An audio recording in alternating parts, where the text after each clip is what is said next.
is nobody that can dispute that fuel subsidy was not in the right direction because only a few benefited. Removal. Only a few benefited. And the big question will therefore be, where is it going? If it's going to social institutions, hospitals, school fees for those who need it, that's a good idea. But clearly it's a good thing that is happening. And I think it's reflected in pricing.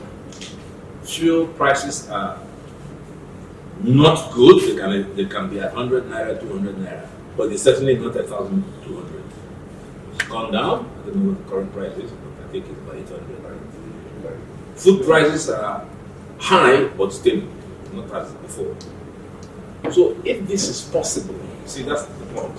If this is possible, why is it not possible to achieve more success? I think the reason is that, I don't know how many of you have read Why Nations Fail. It's a very popular book. So it describes why nations fail. Nations fail precisely because of the sort of nonsense we find going on in real estate.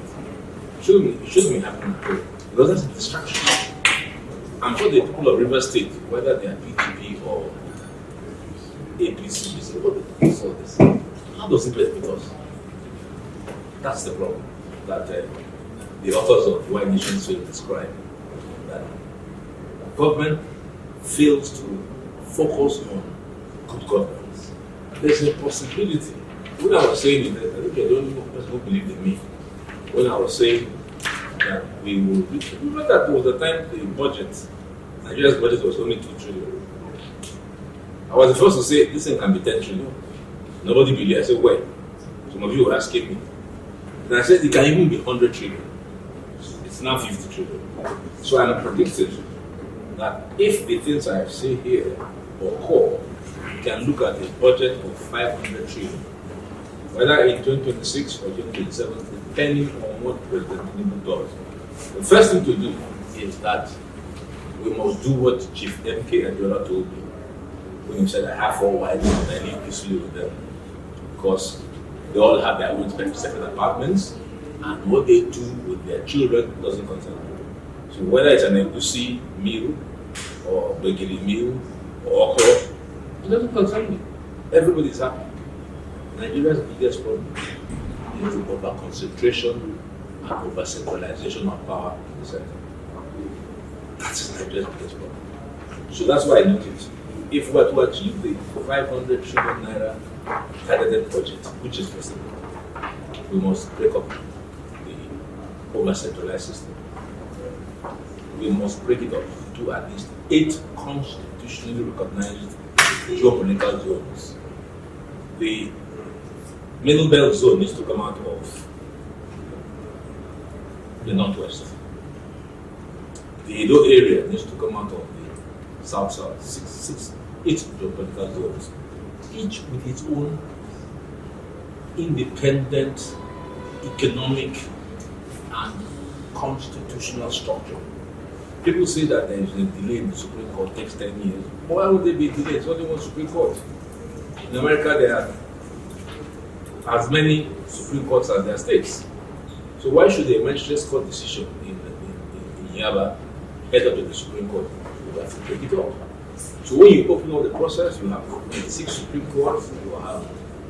Do you know why President Trump is so eager to make friends with, although it backfired, with the president of Ukraine? Anyway, the world is shifting to a green economy. The green economy is driven by critical minerals. North Central ranks number 4 in the world for critical minerals. Minerals that drive EVs, electric vehicles, and new things. So why is it that we're not exploiting it? Under the North Central is worth about $6 trillion worth of resources, but not being utilized. Rather, the governors, by which I mean the political leaders, are fighting for the crumbs. I mean, it's so ridiculous.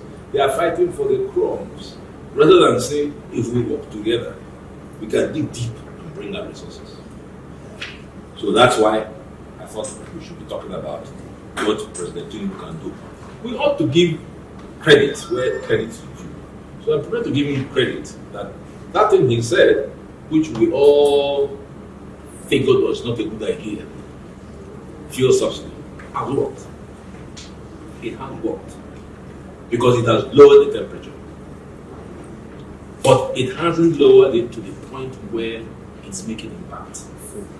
Not until Collins tells me that he's buying fuel for 200 naira would I believe that we have arrived at the point where we can congratulate President Tinubu. But it ought to be put on record that the naira has been stable.